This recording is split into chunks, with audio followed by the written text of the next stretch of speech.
Alléluia. C'est une grâce d'être là, à la veillée. C'est une grâce de la part du Seigneur d'être la locomotive. Parce que ceux qui veillent, c'est la locomotive. Amen. Dans la ville, lorsqu'on lit la parole, les sentinelles, leur rôle, c'est de veiller pour voir si l'ennemi vient de loin. C'était leur rôle. Donc, c'était une grâce. Ils pouvaient voir les problèmes qui vont arriver de loin et anticiper et crier pour que les gens se préparent à la bataille. Alléluia. Amen. Donc, c'est une grâce de la part du Seigneur d'être dans l'éveil, comme il dit. On ne sort jamais on ne sort jamais comme ça sans rien. Il y a toujours quelque chose qui se passe.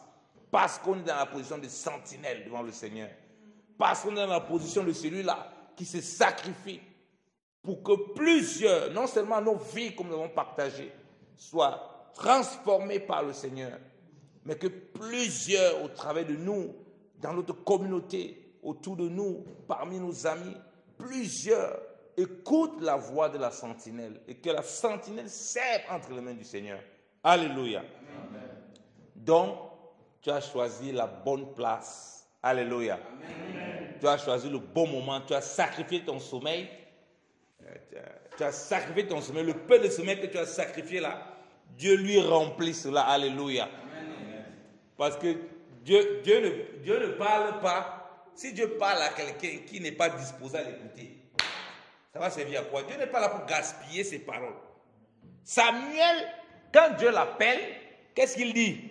Bon, voici. C'est-à-dire qu'il est prêt à écouter.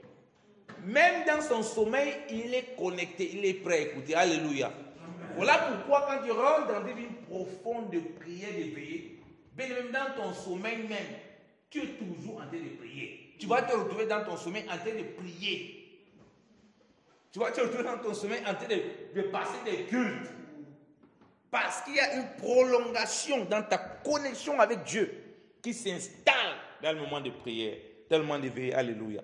Donc, il ne faut pas lâcher. Parce que l'ennemi connaît la puissance qu'il y a lorsque nous nous disposons comme ça. Et ce qu'il va essayer de faire, comme j'ai dit, c'est qu'on commence à avoir beaucoup de pépins, de découragements, et ça fait en sorte qu'on abandonne. Vous savez que je suis venu en retard comme ça parce qu'on a eu un problème de voiture avec tous les enfants. Là, tout peut passer dans ta tête. Oh, je peux perdre ma vie, mes enfants, et quelque chose peut se passer, tout ça. Tu n'es pas tranquille. Et tout ça, c'est pourquoi? C'est pour que tu ne pries pas. Pourquoi tu ne pas prier? Va te coucher, tu dors comme tout le monde. Tu as une journée très difficile, très lourde. Va te reposer, c'est pas mauvais. Non. Quand c'est la veillée, quand c'est la mise à part pour le Seigneur, bien aimé, rien ne doit nous stopper. Alléluia. Amen. C'est dans ça, comme je dis, que Dieu se manifeste. Voilà pourquoi il dit que c'est une bonne part. Même si tu as l'impression que tu ne vois pas encore, tu verras la gloire de Dieu. Alléluia. N'abandonne pas. Comme tu as commencé les veillées là, poursuis ces veillées. Même chez toi, prends du temps. Prends du temps pour prier. Prends du temps la nuit avant de dormir pour prier. Ou bien un peu le temps, un peu au réveil. Tu prends ce temps. Pas tout le temps, mais prends ce temps. Tu verras une grosse différence, bien-aimé. Tu comprendras pourquoi la sentinelle doit être éveillée. L'éveil, là, c'est l'éveil spirituel. Et cet éveil spirituel ne peut pas s'opérer si tu n'es pas tout le temps dans un environnement spirituel. Alléluia. Amen. Donc la veillée va t'accompagner à te préparer d'être dans un environnement spirituel permanent, constamment, comme la sentinelle qui doit toujours debout, les autres dorment, elle ne dort pas. Et même si elle ferme l'œil, elle entend tout. Elle est prudente. Elle fait attention à ce qu'elle mange. Si tu manges de la nourriture lourde en tant que sentinelle, tu vas ronfler. Donc spirituellement, si tu manges n'importe quelle nourriture, tu vas dormir. Tu ne dois pas manger n'importe quoi. Spirituellement, tu dois être léger, tu dois manger les bonnes nourritures qui te mettent éveillé. Si tu manges de la nourriture spirituelle qui te font dormir, du n'importe quoi, qui te maintiennent dans la légèreté, qui te maintiennent dans la paresse, mais comment spirituellement tu vas pouvoir tenir? Tu ne peux pas. C'est pareil. La sentinelle, faut attention. Je me rappelle une fois, je ne sais pas qui m'a raconté ça, bon, c'est quelque chose qui se raconte beaucoup, qu'un gardien avait, je ne sais pas si c'est une anecdote, un gardien, il gardait son patron, mais il a dormi une fois, il a dormi. Et puis le matin, il s'est réveillé, il dit au patron, il ne faut pas aller à cette mission-là. Le patron dit, mais quelle mission il ne doit pas aller? Vraiment, j'ai dormi la nuit-ci, j'ai fait un rêve. J'ai rêvé que tu as fait l'accident. La femme du patron dit qu'il faut l'écouter, on ne sait jamais. Effectivement, le patron, le transport qu'il devait prendre, tout ça, apparemment, ça fait l'accident. Mais le patron l'a viré après. Pourquoi? Parce qu'il dit qu'il dormait. C'était quelqu'un qui passe au temps à dormir. Il s'est inquiété que peut-être cette fois-ci c'est passé. Mais qu'est-ce que sera-t-il des autres fois? Des personnes extrêmement riches. C'est une anecdote que j'écoute souvent comme ça, qu'elle est amusante, mais qui est très révélateur. À plusieurs niveaux. Comme je dis, nous sommes dans le moment de veiller. Je dis que veiller doit te permettre, ça t'habitue à être éveillé. C'est-à-dire que l'éveil spirituel. Donc tout le temps être éveillé. Pourquoi? Lisons l'écriture. Lisons l'écriture, bien aimé dans le Seigneur. Parce que, comme je dis, la sentinelle, elle veille sur quoi? Sur la ville. Elle veille sur la maison. Elle est dans les tours. Si elle veille, ça veut dire qu'elle est capable de reconnaître ceux qui sont dans la maison pour leur ouvrir la porte et ceux qui ne sont pas dans la maison pour leur fermer la porte. Donc, elle connaît la différence entre ceux de dedans et ceux de dehors. Alléluia. Amen. 1 Pierre chapitre 5. Il dit que quand on exerçait à la veille, il y a un but. 1 Pierre chapitre 5, bien aimé. On va lire 1 Pierre chapitre 5. 1 Pierre chapitre 5, bien aimé dans le Seigneur.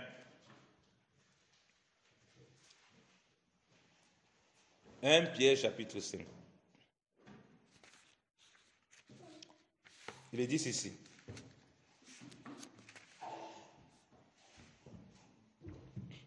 1 Pierre chapitre 5, verset 8. Soyez sobres, veillez. Votre adversaire, le diable, rôde comme un lion rugissant, cherchant qui il dévorera. Résistez-lui avec une ferme foi, sachant que les mêmes souffrances sont imposées à vos frères dans le monde. Alléluia. Rappelez-vous que ce même Pierre, à la précédente veillée, nous avons parlé de ce Pierre qui dormait. Pendant que le maître a dit, vous n'avez pas pu veiller 1 heure avec moi. On a vu comment la veillée devait préparer à pouvoir anticiper, traverser ce qui devait venir. Je vous prends maintenant une autre optique ici, c'est que la veillée, c'est-à-dire que c'est lui qui veille comme une sentinelle, il voit déjà ce qui... Parce que la première partie, on va dire que j'aime toujours l'enchaînement dans ce que je dis pour permettre de compléter les choses, permettre d'avancer bien et comprendre. Premier niveau, il dit qu'il veillait, il priait, il veut discerner la volonté du Seigneur. Ils ne connaissent pas totalement. Là, dans la veillée, on peut connaître, on peut comprendre, Dieu peut nous donner les choses. Maintenant, on peut aussi, dans le cas, on ne sait pas ce qui va venir demain. Et dans la veillée, on est préparé. On est préparé à vivre des choses difficiles, à vivre des choses compliquées. Dans cette partie, on dit veiller parce qu'on nous dit qu'il y a déjà un adversaire. Donc, on doit être préparé à le confronter. Parce que, regardez bien, on dit que cet adversaire-là, Pierre a compris qu'il fait quoi? Lisez s'il vous plaît. On dit, votre adversaire rôde comme un lion rugissant. Donc, sa façon de rôder, c'est dit quoi? Il ne rôde pas sans bruit. Est-ce que vous me saisissez? Il rôde comme un lion rugissant. On n'a pas dit comme un lion muet. Donc, il va rôder et il va faire du bruit. Il va vouloir que tu entendes et que tu saches. Donc, celui qui veille, comme je dis, il voit l'adversaire de loin. La sentinelle voit l'ennemi.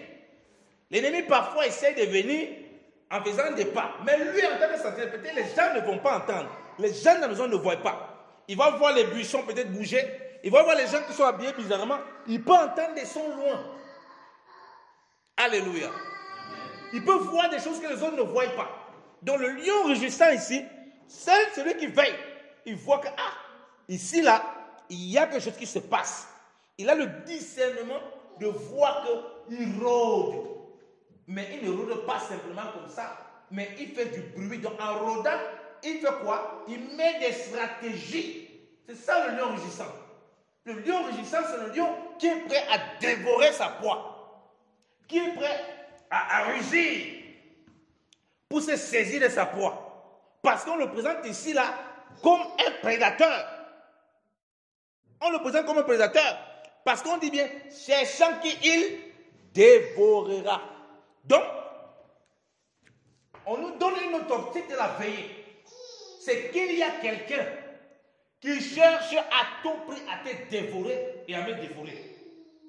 Donc quand tu viens prier, on a vu la première partie comme il dit, tu discernes la volonté du Seigneur, tu cherches à comprendre la volonté du Seigneur, tu as des choses que Dieu t'a données, tu veux comprendre comment Dieu veut que tu utilises, tu as des situations qui vont arriver demain, que Dieu va mettre sur ton chemin, tu ne sais pas comment les traverser. Mais là, cette partie-ci qu'on est en train d'aborder, c'est que là, tu as un adversaire qui cherche à te détruire. Et un chrétien doit être conscient de ça. Un christianisme ou bien une marche. Bon, christianisme, c'est trop dit. Ça peut faire un peu style religion des hommes. Une foi dans le Seigneur, où tu penses qu'il n'y a pas quelqu'un, il n'y a pas un ennemi qui veut te détruire, tu es en danger. Tu es déjà en danger, au fait. C'est pourquoi les gens négligent à veiller. Parce qu'ils ne réalisent pas. Il est seulement aux autres endroits de veiller. On dit là qu'on veille, on soit sobre, donc vigilant, pas veiller, comme on a dit, que les autres avec le Seigneur, ils ont veillé en dormant. Et quand l'épreuve est arrivée, ils ont coupé l'oreille, tout ça. Si tu veilles en étant distrait, si tu veilles comme si, c'est par force, tu ne réalises même pas ce qu'il y a là, tu vas dormir, il va te détruire. Tu auras veillé sans veiller, comme je l'ai dit la dernière fois. Veiller ici, il dit, étant sobre, étant lucide. On va développer ça bien, mais je reste d'abord dans le cadre de la veille. Parce qu'il y a quelqu'un, bien aimé, il ne va pas chercher les gens du monde, parce que les gens du monde lui appartiennent. Il y a deux royaumes, le royaume des Christ et le royaume des ténèbres. Il n'y a pas au milieu. C'est que les gens disent que la personne croit qu'il est possédé ou pas. Il n'est pas au milieu. À tout moment, l'ennemi peut l'utiliser comme il veut, quand il veut. Et maintenant, il voit, voilà, telle personne est dans le Seigneur.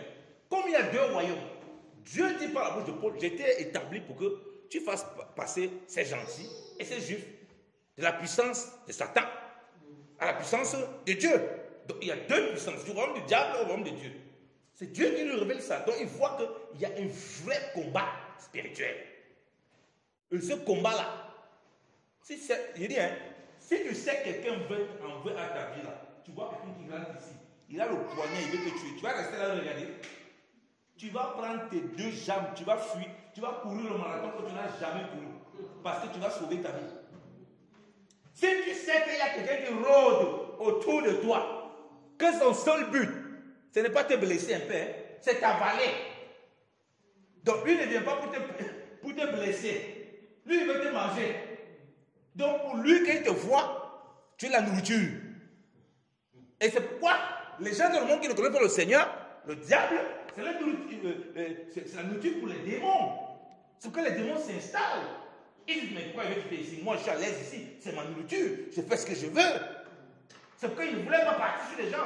Sors de là. Tu fais quoi ici? Non, moi, nous sommes installés ici. C'est des légions. Il y avait une armée chez quelqu'un. Ils avaient installé la maison. C'est là-bas qu'ils mangeaient, ils buvaient, ils dormaient, ils dansaient, ils partaient en boîte de nuit. Chez la personne. Donc, il dit qu'il veut te manger. Tu as dit qu'il te voit comme un repas. Mon frère, si tu vois que quelqu'un te voit comme... Quand quelqu'un commence à te voir comme un repas, tu comprends que c'est dangereux. Vous savez qu'il y a des hommes qui sont des cannibales, qui mangent d'autres hommes. Vous savez ça? Au Nigeria, en Chine, il y a des endroits, c'est les Ibo, je crois. C'est lesquels, je ne sais pas si c'est les Ibo au Nigeria. Il y a une tribu qui mange les hommes. Donc quand ils te voient passer, ils voient ta tête. C'est un bon crâne, ça. Ils voient déjà ton crâne, ils voient déjà vraiment les parties circulaires, ils voient ton genou. Oh, le genou là, il peut voir bien. Le cartilage là, peut-être vraiment, ça doit être sucré. Il faut qu'on voit comment. Tu ne te connais pas, on peut te déplacer. Donc Dieu nous montre par l'instinct, quand les gens arrivent à ça, c'est que le degré de manifestation animale de l'homme. Ça révèle tout simplement quoi? Le diable. Parce que celui qui veut dévorer l'homme, et celui qui est en Christ, c'est qui? C'est le diable. Voilà pourquoi Dieu dit que non. Il a donné la poussière, tu vas mordre la poussière. C'est l'homme qui est tiré de la poussière. Et c'est l'homme animal, ce n'est pas l'homme qui est dans le Seigneur. Sauf que lui ne se contente pas de la poussière. Il dit que non, même ceux qui sont spirituels, il veut manger. Que la poussière, que toi tu me donnes la poussière, moi je veux manger sur ma poussière. Il ne veut pas seulement les hommes charnels, moi il veut les hommes qui parlent de Jésus. Là c'est un exploit. C'est un peu comme, vous savez, il y a des animaux, vous voyez, il est petit comme ça, il aime seulement les proies qui sont gigantesques. Là c'est son exploit. Il court aussi sa vie. S'il y a une petite erreur, il peut très mal finir. Vous voyez, parfois les lions, ils attaquent. Les gros buffles, les buffles là sont énormes. Mais vous savez, et ils viennent toujours en plusieurs. Et si jamais les lions la ratent, quand vous voyez les documentaires animaliers, il faut beaucoup regarder les documentaires animaliers. Je vous conseille, si vous voulez comprendre la foi, vous allez être enseigné exceptionnellement par le Seigneur. Même si les choses que vous n'imaginez pas. Parce que la Bible dit que la nature nous enseigne. Regardez, on a encore parlé d'un lion, non? Regardez donc comment les lions y vivent. Vous voyez un petit lion comme ça, un gros machin buffle là, il est là agrippé, il ne veut pas laisser. On finit par, les autres finissent par venir pour secourir l'autre, mais il finit lamentablement. Sa vie là se passe. Vous voyez même le lion, il voit une girafe. La girafe est immense. Tu pars où mon frère? Laisse l'orgueil, fuis. Mais il veut toujours s'agripper. Si tu t'agrippes, il est là comme la bille. Il est là comme une bille sur la girafe. Mais parce qu'il ne veut pas laisser, il est prêt à tout pour avoir la peau de cette girafe. C'est comme ça qu'on le présente comme un lion rugissant. Parce que nous, la Bible dit que celui qui habite en nous est plus fort que celui qui est au dehors. Amen. Donc il sait que celui qui habite en toi est plus fort. Mais c'est ça là qu'il veut. C'est un espoir. Dans le monde, on dit que quelqu'un est fort. Mais ça, c'est même, ça galvanise même l'adversaire. Comme il est même très fort, c'est lui-même qui est très fort. C'est lui qui doit faire tomber. Comme ça, ma renommée va se répandre. Toi et moi, si on néglige ça, on ne comprend pas ces simples choses que la nature nous enseigne. Il y a un problème. Voilà pourquoi on veille quand on veut. On joue avec notre vie chrétienne, notre vie spirituelle. Bien aimé, si tu n'as pas compris qu'il y a un adversaire qui te cherche, pas pour te griffer, pas pour te caresser, pas pour te donner un petit tac, un petit coup, non, pour te manger. Tu vas dire que non, je ne suis pas la proie de quelqu'un, je ne suis pas je ne vais plus passer dans je ne suis plus dans la table à manger quelqu'un, je ne vais pas passer à la table à manger quelqu'un. Jésus lui-même, il ne fait pas de toi sa nourriture. C'est quelqu'un d'autre qui fait ta nourriture. Dieu lui-même ne fait pas de toi sa nourriture. C'est quelqu'un d'autre qui dit que non, lui, ça c'est ma nourriture, je dois le manger. Donc, comme un lion rugissant. Voilà pourquoi, comme on est ici, bien aimé dans le Seigneur, on est conscient de ça pour notre vie chrétienne. Et on combat en conséquence. Qu'on ne va pas se laisser manger. On va se battre. Comme quand vous voyez les proies, parfois vous voyez les documentaires alimentaires, la proie s'est battue. Le prédateur n'a pas eu raison. Et il s'est échappé entre les mains du prédateur. Alléluia. La proie s'est battue. La proie était vigilante. Il y a une vidéo là. Parfois je rigole. Je ne sais pas si j'ai encore cette vidéo. Et il faut qu'on ait un petit tableau ici un peu. Moi j'aime beaucoup représenter les choses. Il y a une petite vidéo là qui m'avait beaucoup fait rigoler. Je veux dire des documentaires animaliers, mais qui veut représenter, comme dit la vie chrétienne, le sobre et qui veille. L'animal, je crois que c'était ça devait être un léopard, je ne me rappelle plus, qui guettait cet animal.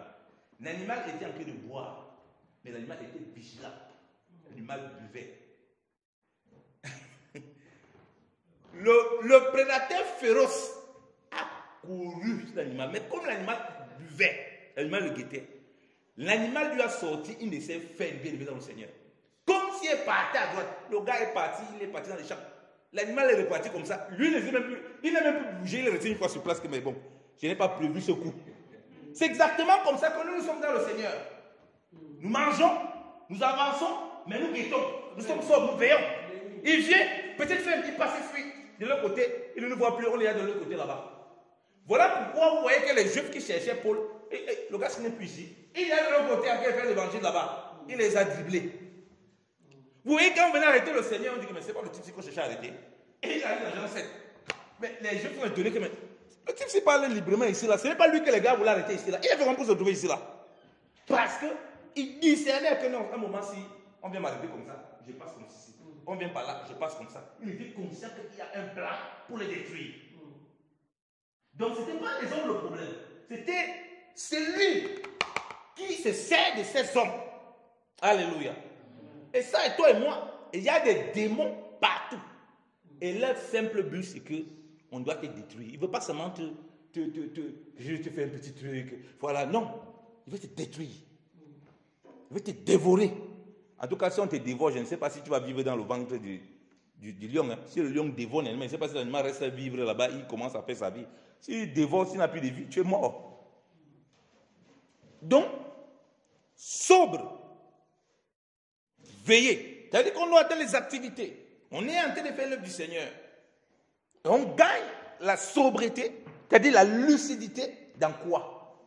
Dans la parole de Dieu. On gagne la lucidité, comme on a dit, dans la prière. On gagne la lucidité dans la mise en pratique de la parole du Seigneur, dans la marche par la foi. Pourquoi? Parce qu'on dit au verset 9, regardez, verset 9, on dit quoi? Résistez-lui avec une foi ferme. Donc, il tourne comme un lion rugissant autour de toi, autour de moi. Parce qu'il a un plan. Mais la Bible dit résister. On ne peut pas résister à quelqu'un qui n'est pas féroce. Ce n'est pas parce que Dieu dit que nous ne sommes plus que vainqueurs et que celui qui est en nous est plus fort que lui, qu'il va abandonner. Voilà pourquoi le Seigneur dit, lorsqu'on chasse les mauvais esprits sur quelqu'un, ils partent. Ils abandonnent la maison. C'est ce que la Bible dit. Ça, c'est Matthieu chapitre 12. Hein. Je veux voir votre niveau d'étude biblique aussi. Ils partent. Ils partent où? Dans les lieux arides. C'est-à-dire que dans les lieux, il n'y a personne là-bas. Ils réfléchissent. Ils laissent un peu un moment, ça va se calmer. Ils vont venir voir un peu dans quel état il est. Donc, leur but, quand ils les ont chassés, ce n'était pas de partir en réalité. C'est de laisser un peu que, comme on dit souvent, il y a les problèmes, tu laisses que, on laisse un peu que ça se calme. Vous voyez que le diable n'applique la même technique. On va laisser un peu, ça se calme. Comme il est venu parler de Jésus, ça nous a mis mal à l'aise. Fuyons un petit moment. On le laisse. On va venir revoir dans quel état la maison est. Maintenant,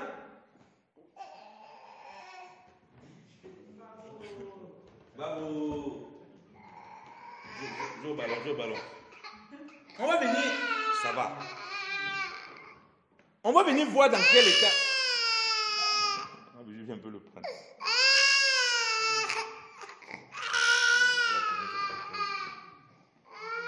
On va venir voir dans quel état il se trouve. La Bible dit que les démons, ils viennent, ils voient la maison pour montrer la méchanceté du monde des ténèbres, que le but c'est de détruire la personne.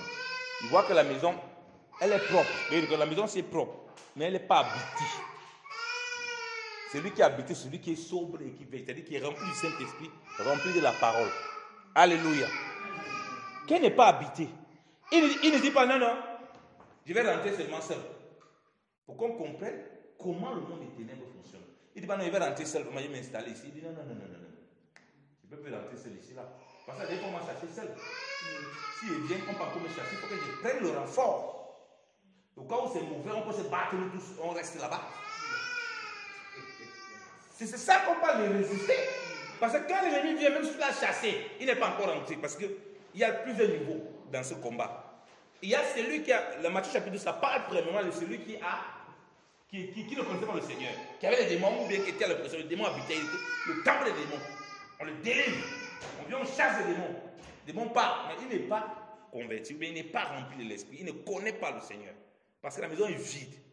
Le Seigneur, lui, vient habiter. Il ne vient pas, il ne laisse pas la maison vide. Ils partent, ils reviennent. Mais ici, on te dit que celui-là, même quand tu es converti, donc même s'il vient, il voit la maison est remplie, il va quand même aller chercher les autres pour essayer de voir s'il y a possibilité de déloger celui qui habite dedans. Parce que parfois les gens n'ont pas bien compris ça. Parce que le Seigneur a dit qu'il vient voir sa maison vide et il va chercher pour venir habiter. Même si la maison est habitée, il va toujours chercher à rentrer. Pourquoi? Parce qu'il dit résistez-lui avec une foi ferme. C'est-à-dire si on a une foi qui n'est pas ferme, on ne peut pas le résister. Il va tout faire. Donc c'est un combat, c'est un vrai combat bien aimé au Seigneur. Ce n'est pas la blague. Ce n'est pas une vie, les choses ne sont pas, la vie chrétienne c'est une vie de combat, les choses ne sont pas toujours faciles. Là on t'amène dans un autre cadre. Bien expérimenter ça. Il a vu comment il s'est comporté. Il a vu comment il a trahi le Seigneur. Il a vu comment il a coupé l'oreille. Il a vu que mais, entre les choses qu'il faisait, ce qu'il disait et ce que j'ai fait là, c'est le jour et la nuit. Il a compris qu'il y a ce combat, le Saint-Esprit l'éclaire. Donc ce n'est pas la blague. Tu ne viens pas la veille ici là pour faire plaisir à quelqu'un. Donc ne viens pas dans ce cadre que nous faisons, dans cette partie que nous abordons, d'abord pour ta propre vie spirituelle, bien dans le Seigneur. C'est pourquoi le Seigneur dit que deux seront un champ. L'un va être levé, l'autre va rester. Parce qu'il y avait un qui avait compris qu'au champ là, mon ami, il faut avoir ta machette. Parce qu'il faut avoir un serpent, il veut t'avertir, tu coupes la tête. Mais l'autre, il s'en foutait. Ah, c'est pas grave, on peut faire ce qu'on veut. Non, on ne peut pas faire ce qu'on veut, sinon on va te dévorer. Il n'y aura pas la vie. Donc, quand il te dévore, il détruit ta vie spirituelle. Il la ruine, il la met à zéro. Il la détruit complètement. Donc, quand tu vas résister, il va voir, il va tourner. Puis ce n'est pas lui-même qui vient. C'est une figure qu'on prend, ce n'est pas lui-même qui vient tout le temps. Il a un royaume bien organisé. Comme il y a les démons. Les démons ici ne sont pas les démons de Kinshasa. Chacun est dans son royaume, chacun est dans sa zone. Les démons de Kinshasa parlent le lingala. Hein? Ils parlent bien le lingala. Les démons d'ici te parlent tout le dialecte ici parce qu'ils viennent se déguisent. Ils connaissent tout ce qui se passe pour régner là. Ils connaissent, ils sont appropriés le terrain. Et communiquent. C'est un grand royaume. Mais Dieu ne veut pas qu'on rentre dans ça, mais qu'on comprenne que c'est là pour nous détruire.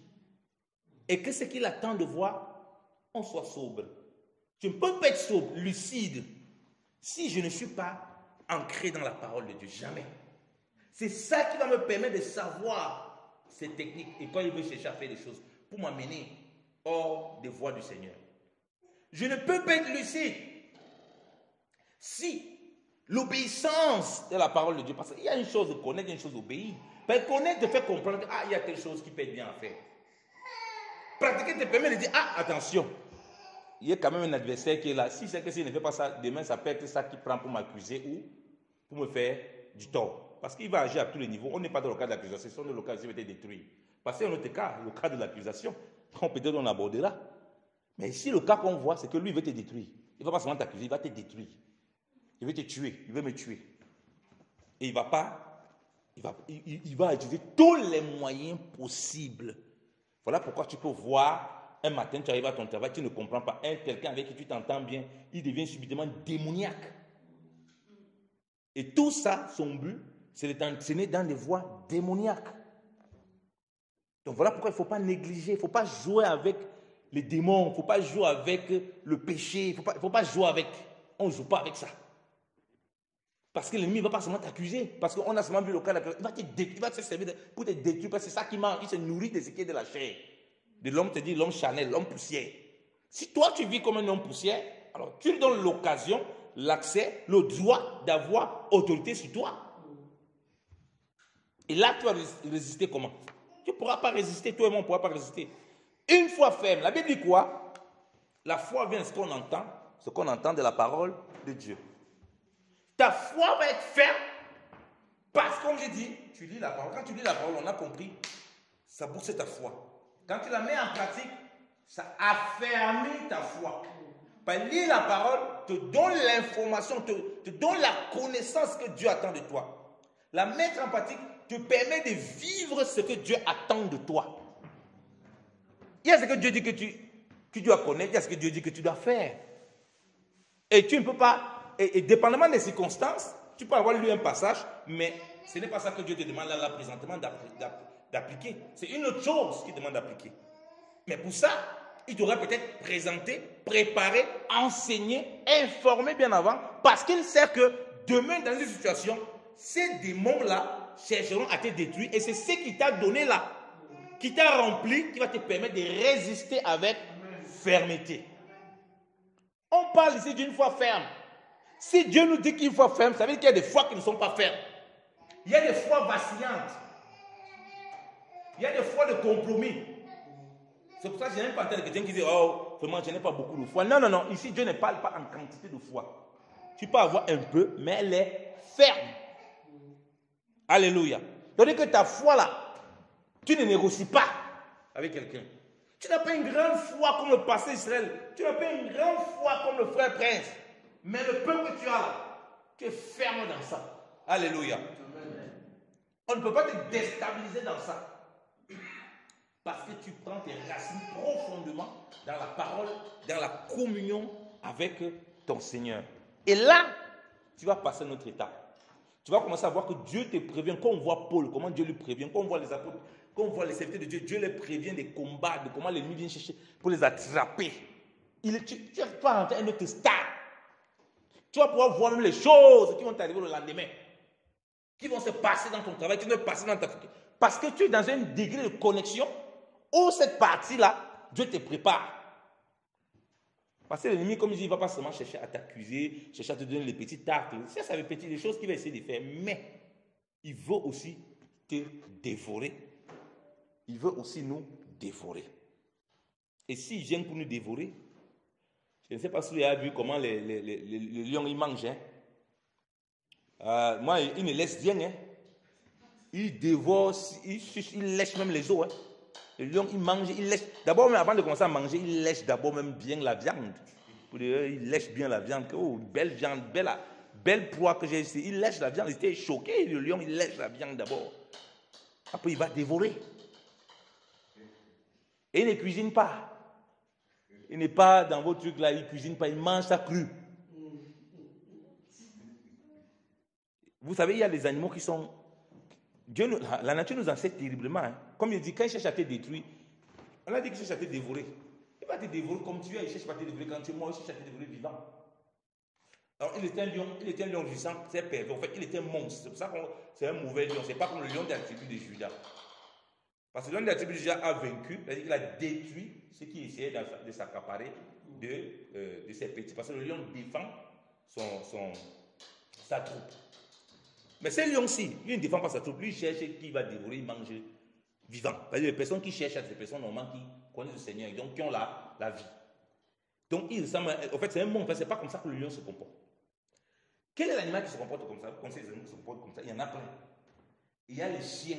Vous comprenez pourquoi les noms qui sont donnés relatifs les chiens sauvages font ça. Ils mangent quelqu'un, la personne est vivante, il mange. Le lion tue avant de manger. Il mange vivant.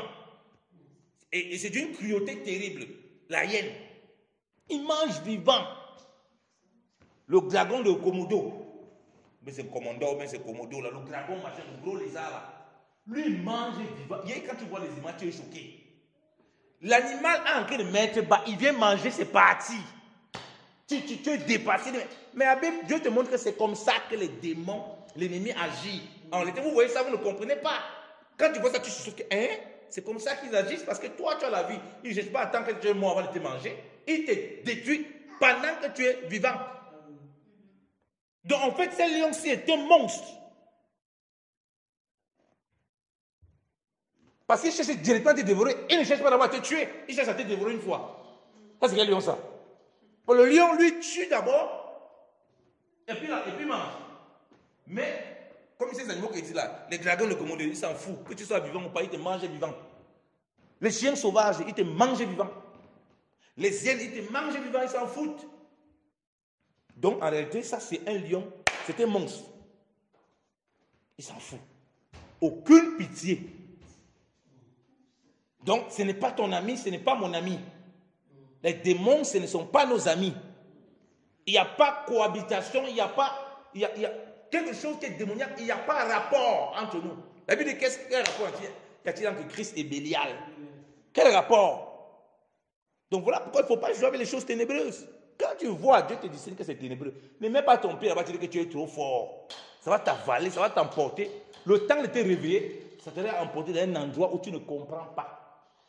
Il faut discerner les choses spirituelles. Il ne faut pas croire que la vie chrétienne, c'est une vie comme ça. Oui, bon, il y en a qui ne croient plus aux démons, hein. Ça c'est terrible. C'est pour ça que les démons, dans l'église, je veux dire, il y a les gens qui sont matraqués par des démons. terriblement. Terriblement. Je me rappelle, à l'époque, moi, j'ai des témoignages terribles. Une sœur, quand elle priait pour sa délivrance, mais c'était terrible. Elle ne dormait pas. Les démons venaient dans son sommeil pour coucher avec elle. Et puis, il y avait le sang partout. Chez elle, les choses que les gens vivent. Quand on te donne, ça te fait froid d'eau. Les gens vivent des choses qu'on ne connaît pas. Ils vont là à l'hôpital, il va voir un psychiatre. Ah oui, madame, ah oui, c'est vrai. Ça s'est passé comme ça. Ah oui, madame, c'est vrai. Vous n'êtes pas bien. On vous donne un petit médicament, ça va vous endormir. Vous allez halluciner. Vous allez commencer à voir des choses belles. Ah bon? Tu vas voir quelque chose de belle, mon frère. Les démons vont continuer même dans des choses. Dire que oui, voir les choses belles, on va continuer à te détruire. C'est un combat spirituel. On veut changer ça avec les raisonnements humains. Jamais. Donc toi et moi, ça n'a pas changé. Ne crois pas que le combat, c'est seulement pour les parents là-bas. D'abord, et comme je dis, ils n'ont aucun combat, ils ne comprennent pas. Ils sont déjà détruits. Ils appartiennent. C'est pour ça que nous, si on est capable de résister, on peut aussi arracher entre la bouche du diable, entre les mains du diable, ceux-là qui ne connaissent pas le Seigneur et qui sont en train de faire malmener par lui. Alléluia. Amen. Donc, résistons-le avec une foi ferme, sachant que les mêmes souffrances sont imposées à vos frères dans le monde. Donc, tu ne peux pas dire, oh, l'ennemi t'attaque toi seul, les autres n'ont pas de problème. C'est faux. On dit les mêmes souffrances. Ça veut dire quoi? Chacun de nous, selon comment Dieu l'a appelé, et aussi les démons là qui ne louent pas. Paul, les gens disent, oh vraiment, tu vas avoir l'onction comme Paul. Tu veux pouvoir faire, je rigole, ça veut dire que vous allez avoir l'onction comme Paul, toi. Tu sais de quoi tu parles. Si Dieu te donne même un dixième, c'est beaucoup. Peut-être même un cinquantième de ce que Paul dit. Tu vas tout abandonner, que non, Seigneur, reprends encore ton onction, je ne veux pas.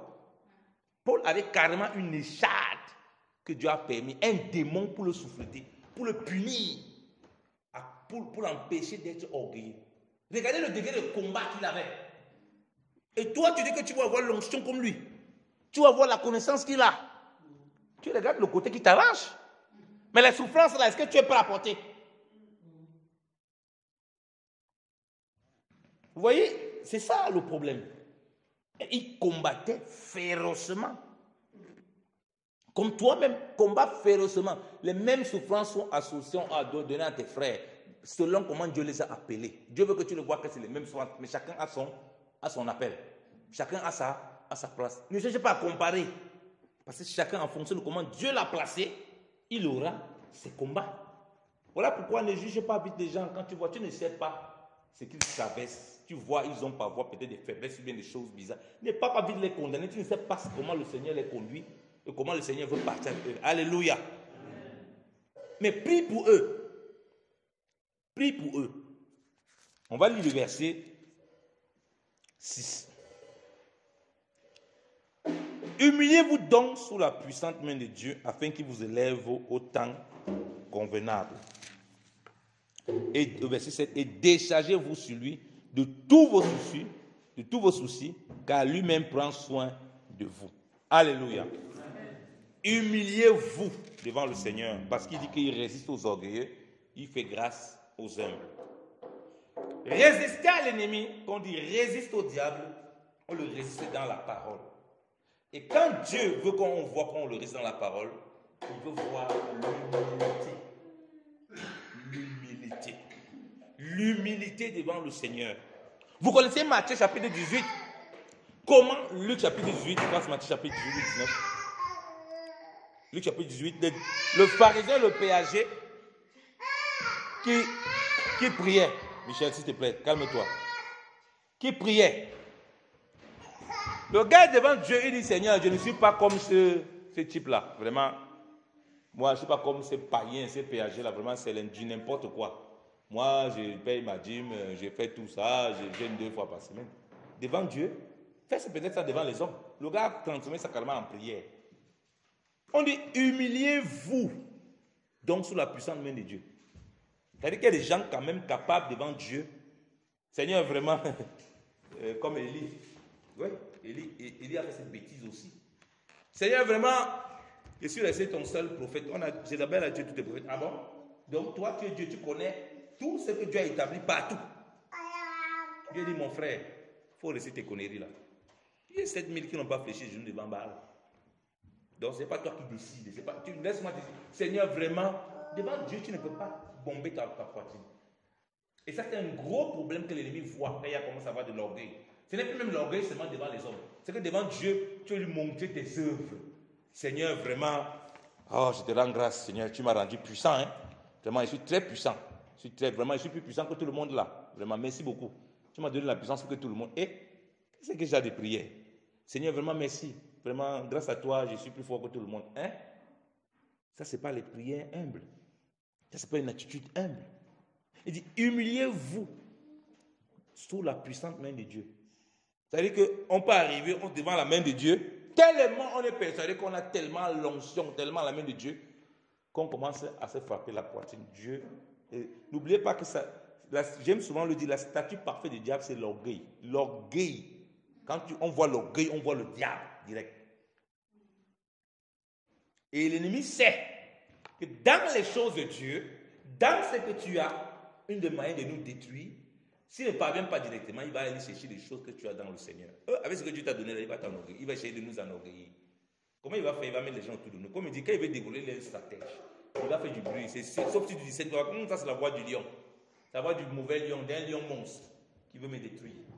Il va mettre les gens autour de toi. Regarde, oh, Dieu t'a mis en haut. Dieu t'a élevé. Dieu t'a fait tout ici. Il commence à garder. L'humilité commence à disparaître. Quand l'humilité commence à disparaître, tu ne t'humilies plus sur la main de Dieu. Comme le frère Prince avait partagé ça, un truc là, je me souviens maintenant, je me rappelle de ça. Et je crois que c'est un musicien congolais là, non, qui disait que il s'est réjoui que son nom est plus populaire ou bien un truc comme ça que le nom de Jésus-Christ.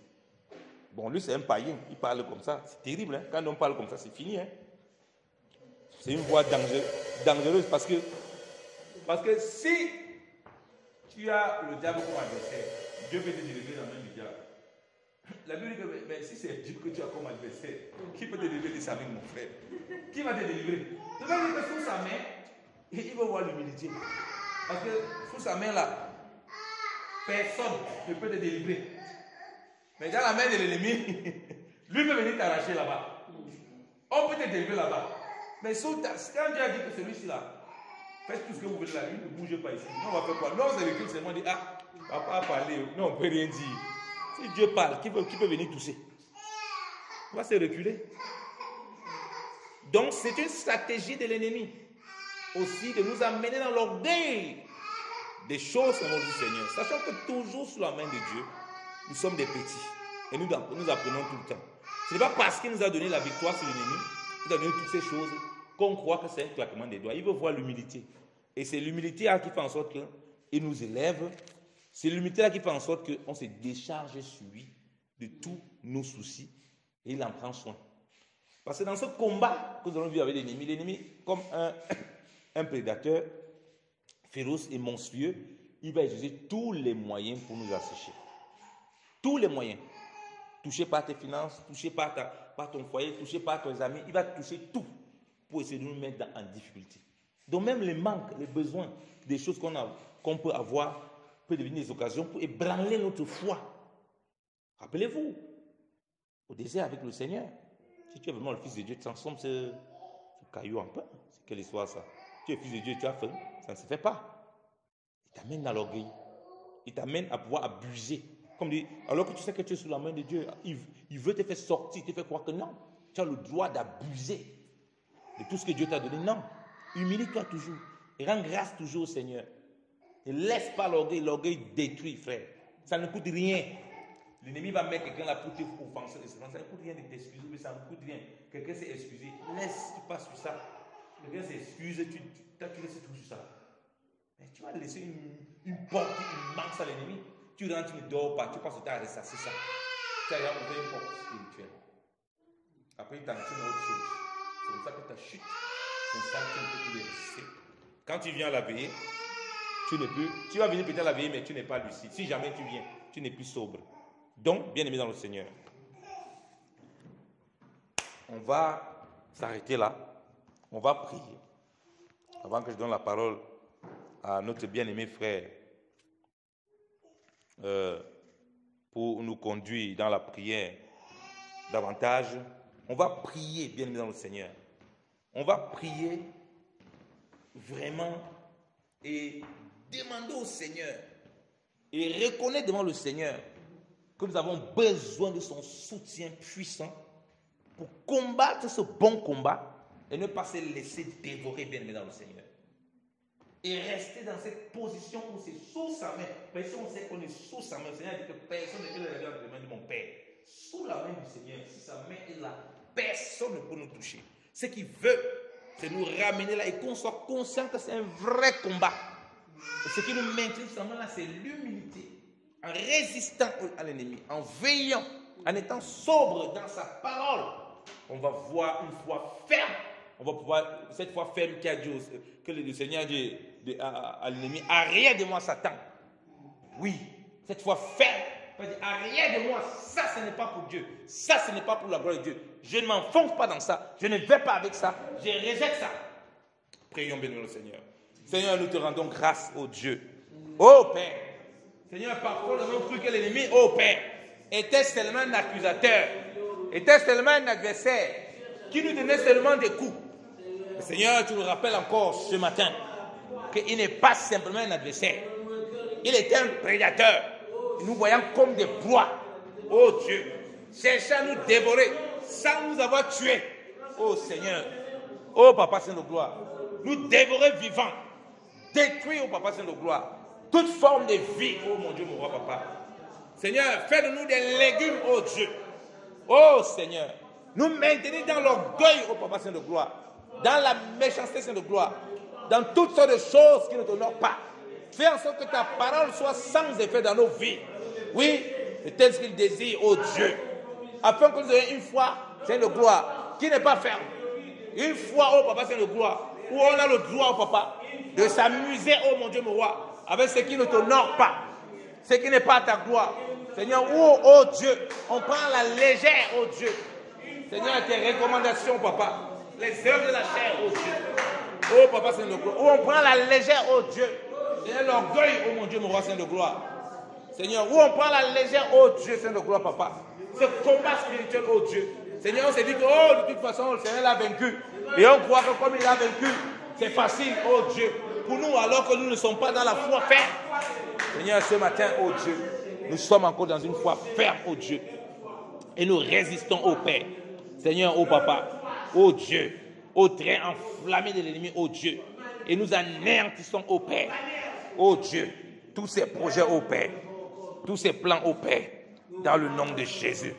Oh Seigneur, merci Seigneur pour ta grâce, Seigneur. Sois glorifié encore au Père. À toi soit la gloire, Père. Au nom de Jésus-Christ de Nazareth. Amen.